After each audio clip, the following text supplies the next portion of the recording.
Quero mais uma vez, com alegria, saudar a igreja com a paz do Senhor. Estamos felizes nessa noite, estamos aqui mais uma vez com os irmãos na casa de Deus, desta feita, mais um culto de doutrina da palavra do Senhor. E como o nosso irmão Adriano já falou a respeito do batismo que teremos próximo sábado, batismo nas águas.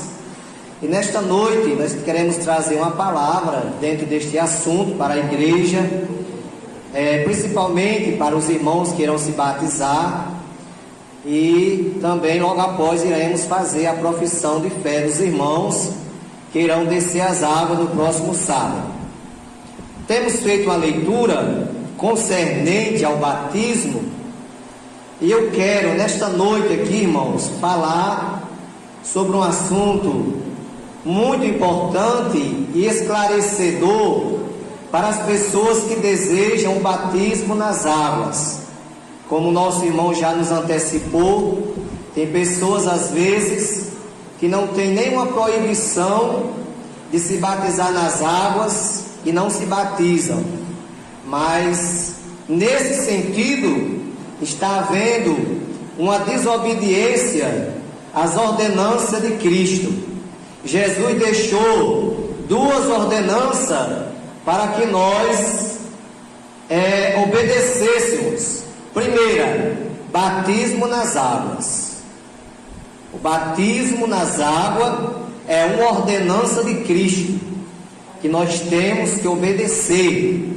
Lá em Mateus capítulo 28, versículo 19 e versículo 20, Jesus diz: portanto, ide, ensinai a todas as nações, batizando-as em nome do Pai e do Filho e do Espírito Santo, e ensinando-as a guardar todas as coisas que eu vos tenho mandado, e eis que estou convosco todos os dias até a consumação dos séculos. Então é a ordenança de Cristo, o batismo nas águas. Temos também lá em Marcos capítulo 16, versículo 15, versículo 16, Jesus diz assim: ide por todo o mundo, pregai o evangelho a toda criatura. Aquele que crer e for batizado será salvo. Jesus aqui falou sobre a importância de obedecermos às ordenanças de Cristo. Como já bem falou o nosso irmão Adriano, não é que o batismo salva, mas é uma ordenança que nós temos que obedecer. É o batismo nas águas. E nós temos aqui um exemplo na Bíblia, o nosso irmão João Batista, o último profeta, porque Jesus falou que a lei e os profetas duraram até João. Então João Batista foi o último profeta a existir na terra. Hoje Deus pode usar em profecia, mas a questão de profeta só durou até João Batista. E João Batista foi o primeiro homem, a partir do Novo Testamento, a exercer a questão do batismo nas águas. João Batista, ele tanto pregava sobre o batismo, como ele mesmo realizava o batismo nas águas. Nós vemos lá no capítulo 3 de Mateus, versículo 11, quando João Batista batizava lá no Rio Jordão, João Batista dizia: eu vos batizo com água para o arrependimento, mas aquele que vem após mim é mais poderoso do que eu, cujas sandálias não sou digno de levar. Ele vos batizará com Espírito Santo e com fogo. João Batista estava justamente falando a respeito de Jesus Cristo, que é aquele que vem após mim, justamente Jesus. E Jesus é o maior exemplo do batismo nas águas. Jesus, ele batizou-se nas águas com quase 30 anos de idade. Quase 30 anos. Aqui anula de uma vez a questão do batismo de crianças. O batismo de crianças não é bíblico, é antibíblico. Jesus não ensina ninguém a batizar recém-nascido. Os que assim o fazem pregando, ensinando uma heresia, algo que não é verdadeiro. Criança, sim, se apresenta na igreja. Quando você traz o seu filho recém-nascido, com 1 mês, 2 meses, ou até mais, você apresenta na igreja. Agora, o batismo nas águas é quando a pessoa chega à sua idade adulta e sabe discernir o certo do errado e toma a decisão de seguir a Cristo, de aceitar o Filho de Deus. Aí sim, ele sabe que está liberto, sente que está liberto, sabe que nasceu de novo, porque ele sente o novo nascimento. Quando Nicodemos foi ter com Jesus, Nicodemos disse: Rabi, bem sabemos que és mestre vindo de Deus, porque ninguém pode fazer estes sinais que tu fazes se Deus não for com ele. Jesus disse: na verdade te digo, que aquele que não nascer de novo não pode ver o reino de Deus. Então, para acontecer o batismo nas águas, para a pessoa se batizar nas águas, ele tem que nascer de novo. Tem que nascer da água e do Espírito. É o que os irmãos vão fazer agora. Se batizar nas águas, porque nasceram de novo. São novas criaturas em Cristo. E o batismo nas águas é um testemunho da nova vida que os irmãos têm, que as irmãs têm em Cristo Jesus. Ainda falando de batismo, nós vemos que no Novo Testamento, os primeiros a ser batizados, a partir do Evangelho de Mateus, do Novo Testamento, foi a multidão que João batizava. Isso aqui são os exemplos daqueles que se batizaram nas águas, daqueles que desceram as águas. Os primeiros foram as multidões que João Batista pregou e se arrependeram e aceitaram a Cristo, aceitaram o reino de Deus. E João Batista batizou no Rio Jordão, confessando os seus pecados. Foi a multidão. Depois nós temos o caso de Jesus. Jesus veio para ser batizado por João.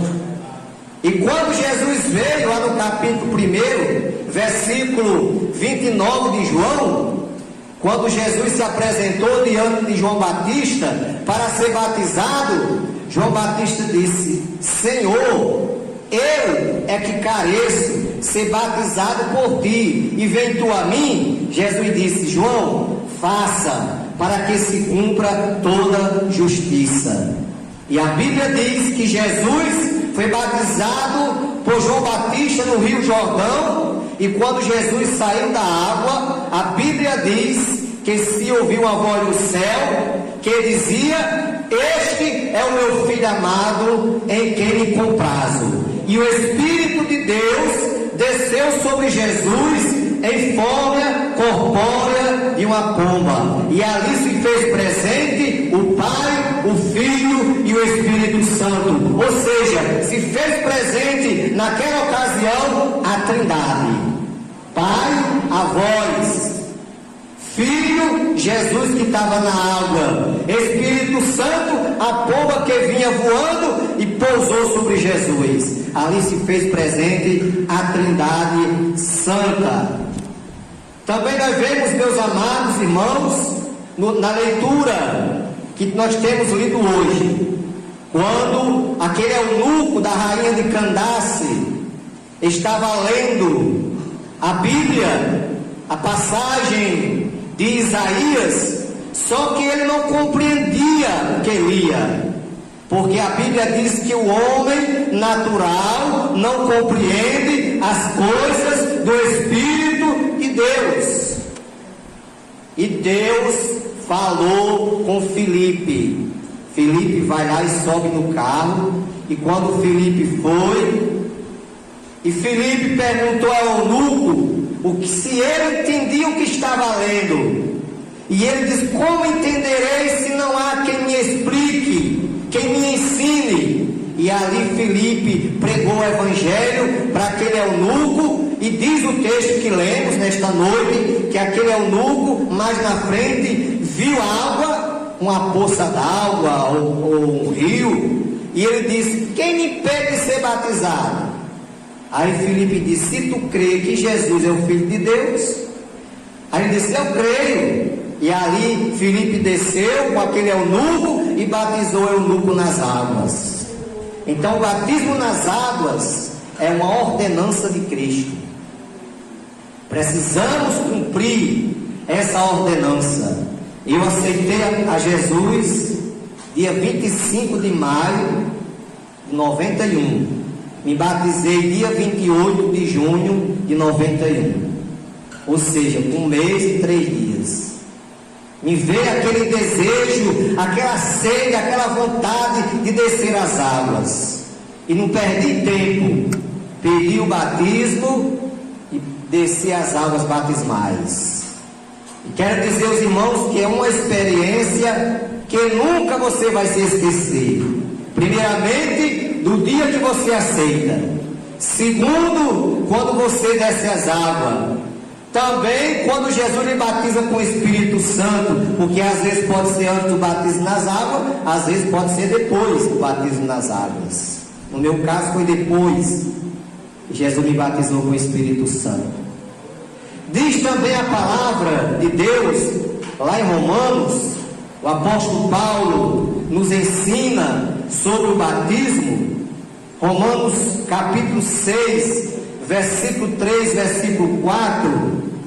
Portanto, fomos sepultados com ele na morte por meio do batismo. Então o batismo nas águas é o sepultamento de pecado, simbolicamente. É um símbolo espiritual. Quando você é mergulhado nas águas, espiritualmente, você está ali sepultando os seus pecados. Para me falar disso, eu me lembrei de um episódio que aconteceu em Mossoró, que serviu até de riso para alguns irmãos que observaram aquilo, que viram aquilo. Na época do saudoso pastor João Gomes da Silva, o batismo em Mossoró era realizado no Templo Central, o antigo, lá no tanque batismal que tem no subpúlpito da igreja, igualmente ao daqui, que aqui é no subpúlpito, tem um púlpito lá em cima e tem aquele subpúlpito que a gente fica ali sentado. E em Mossoró também era do mesmo jeito, eu não sei se é ainda, talvez tenham modificado, já tem um tempo sério. E ali, meus irmãos, muitos irmãos para ser batizados, tanto de Mossoró como de outras comunidades. Aí veio os irmãos da banda ali de Alagoinha, Lajeira, daquela região ali. E eu já morei ali, irmãos, e eu sei o barro ali como é, a poeira. Se você quer ir fazer as compras no centro de Mossoró com a sua roupa limpa, você tem que levar uma roupa de fora a parte, para Mossoró trocar a roupa limpa, tirar a suja e vestir a limpa, porque só no caminho mesmo, a não ser que você vá num carro fechado, mas se você for no outro tipo de transporte, de moto, você chega todo empoeirado lá. E esses irmãos foram para se batizar. Aí o pastor João Gomes pediu a compreensão dos irmãos de Mossoró, que os irmãos entendessem que aqueles irmãos moravam no sítio, moravam mais longe, precisavam de retornar. e que pedia a compreensão dos irmãos para batizar aqueles irmãos primeiro. E assim foi feito. Os irmãos vestiram a bata por cima da roupa que vinha vestido e desceram as águas. Quando os irmãos desceram a água do tanque, a água toldou, ficou toldada, porque a poeira da roupa que eles tinham vestido saiu na hora da água lá. Aí tinha um irmão lá, novo convertido, aí disse lá uma coisa que trouxe riso na hora. Aí o irmão disse assim: vixe, como eles tinham pecado, chega a água escureceu. Aí o irmão disse: é não, meu irmão, isso aí é a poeira do caminho. O irmão foi explicar a ele. Então, irmãos, o sepultamento de pecado é algo simbólico, não é algo literal, é algo simbólico. Então Paulo diz que fomos sepultados com ele na morte por meio do batismo nas águas. Os irmãos que vão se batizar no sábado, na hora que os irmãos for mergulhados naquele tanque, simbolicamente os irmãos estão sepultando os seus pecados. Também Paulo nos ensina em 1 Coríntios capítulo 12, versículo 13: pois em um só corpo todos fomos batizados, em um único Espírito, quer judeus, quer grego, quer escravo, quer livre. Então, irmãos, Paulo quer dizer que só existe um batismo, não existe dois batismos. Exemplo: se vier um irmão de outra denominação se congregar com a gente, vir se mudando para a Assembleia de Deus, se lá onde ele estava, ele foi batizado lá, em nome do Pai, e do Filho, e do Espírito Santo, pronto, ele está batizado. A gente não vai fazer outro batismo. Agora, se ele lá não foi batizado em nome do Pai, do Filho e do Espírito Santo, ele precisa se batizar de novo, porque ele não foi batizado na forma correta. A fórmula correta do batismo é em nome do Pai e do Filho e do Espírito Santo. Então, por isso que Paulo falou que só existe um batismo, que é em nome do Pai e do Filho e do Espírito Santo. Também, meus irmãos, Jesus nos ensina em Lucas capítulo 3, versículo 3, Lucas diz assim: e percorreu toda a terra ao redor do Jordão, pregando o batismo do arrependimento para perdão dos pecados. Isso aqui fala sobre João Batista. João Batista percorria toda a terra ao redor do Jordão, pregando o batismo do arrependimento. E se você for ler, você vai ver que multidões se arrependiam dos seus pecados e vinham ao batismo de João, e João batizava aquelas pessoas nas águas. Porém, muitas pessoas ali vinham querer ser batizadas, mas que não tinha ainda nascido de novo, não tinha passado pelo novo nascimento, queria se batizar do jeito que veio do mundo, e não pode, irmãos. A gente só batiza morto, a gente não batiza gente viva. Mas pastor, como? Vou lhe explicar. Só se pode batizar na igreja, nas águas, se você tiver morrido para o mundo. Se você ainda estiver vivo para as coisas do mundo, você não pode ser batizado. Sabe por quê? Porque você vai morrer depois, espiritualmente. Eu assumi uma igreja que o meu antecessor batizou 10 pessoas vivas para o mundo. Isso aqui estou falando espiritualmente, não é materialmente. Você sabe quanto dessas 10 pessoas escapou na igreja? Permaneceu? Uma. E essa mesma para dar trabalho. Era trabalhosa, irmão. Só a misericórdia de Deus.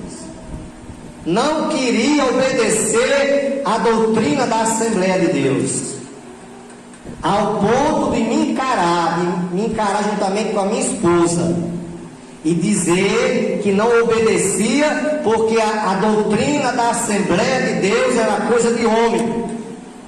Esse negócio de roupa que as irmãs usam, os irmãos, isso é coisa de homem, eu não obedeço. Aí eu disse: espera aí, irmão, só posso lhe ajudar se a irmã nos ajudar também. Se a irmã estiver disposta a obedecer a doutrina da igreja, eu posso lhe ajudar.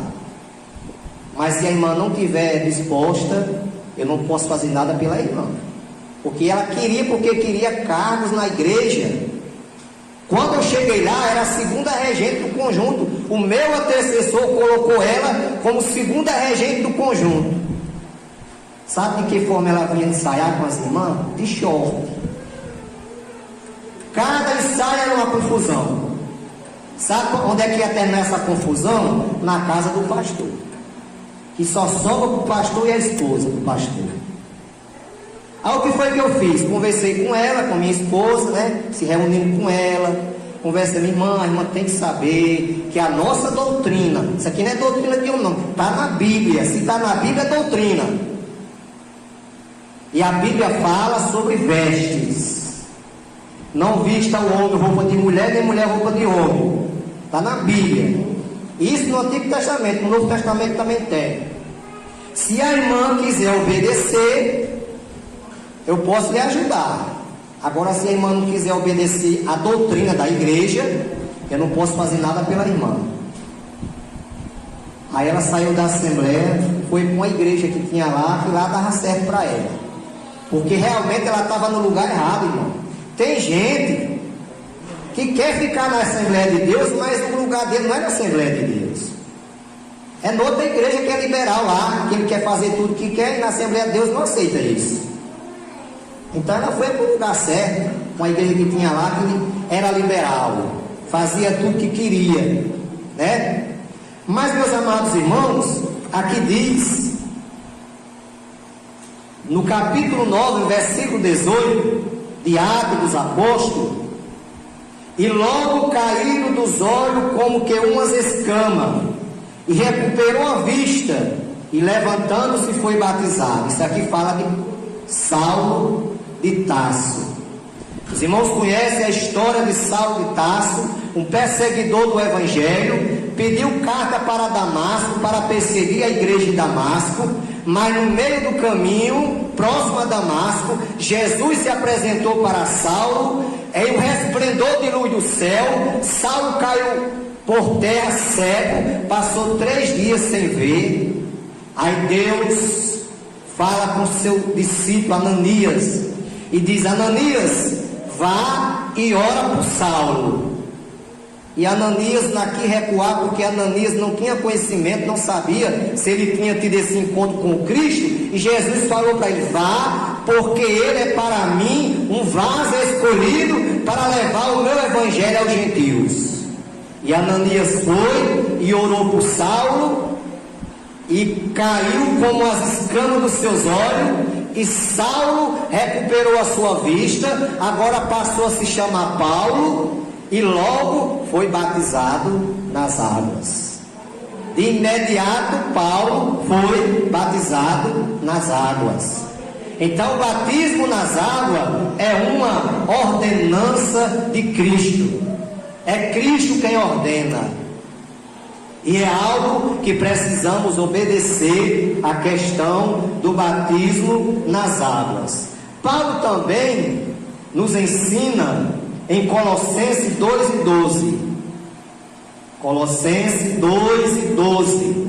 Sepultado com ele no batismo, nele também ressuscitado, pela fé no poder de Deus, que o ressuscitou de entre os mortos.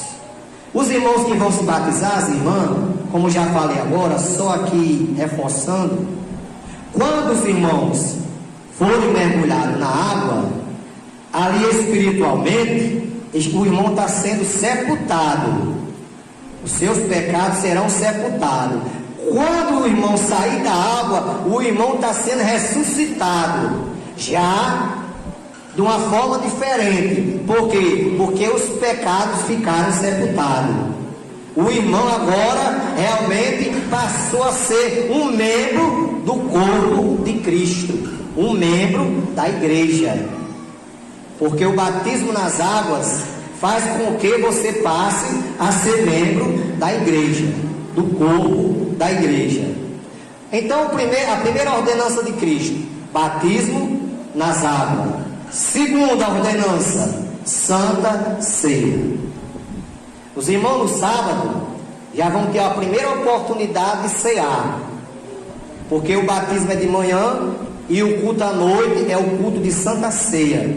Então os irmãos vão estar lá à noite para tomar a primeira ceia, participar da primeira ceia do Senhor. Então a ceia do Senhor também é uma ordenança de Cristo, que devemos obedecer. Lá em Lucas capítulo 22, versículo 19 e versículo 20, Jesus diz assim: tomando o pão, deu graças, partiu e o deu aos discípulos, dizendo: isto é o meu corpo, dado em favor de vós, faça isso em memória de mim.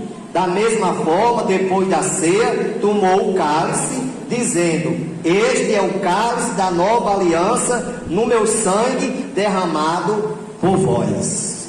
Então, quando Jesus celebrou a primeira ceia lá com os discípulos, ele tomou o pão, partiu, deu graça e deu aos discípulos e disse: tomai e comei. Logo após, entregou o cálice: tomai e bebei todos. O pão, espiritualmente, aquele pedacinho de pão que você pega na ceia, espiritualmente, simboliza o corpo de Cristo. Você está participando do corpo de Jesus, espiritualmente. E aquele cálicezinho, naquele copinho que você pega naquele cálice, aquele líquido que você bebe, representa espiritualmente o sangue de Jesus. Então tudo é espiritual, nada é literal. Tem gente pregando literalmente. Tem muita gente aí, irmão, pregando heresias, dizendo que aquele pão realmente é a carne de Jesus, literalmente falando, que aquele suco, aquele líquido, literalmente é o sangue de Jesus. Mas não é verdade. Isso aqui é um ato simbólico, é um ato espiritual. Lá em 1 Coríntios 11, 26, Paulo diz assim: porque todas as vezes que comerdes esse pão e beberdes este cálice, anunciais a morte do Senhor até que venha. Então a ceia do Senhor é um memorial. Todas as vezes que comemos o pão e bebemos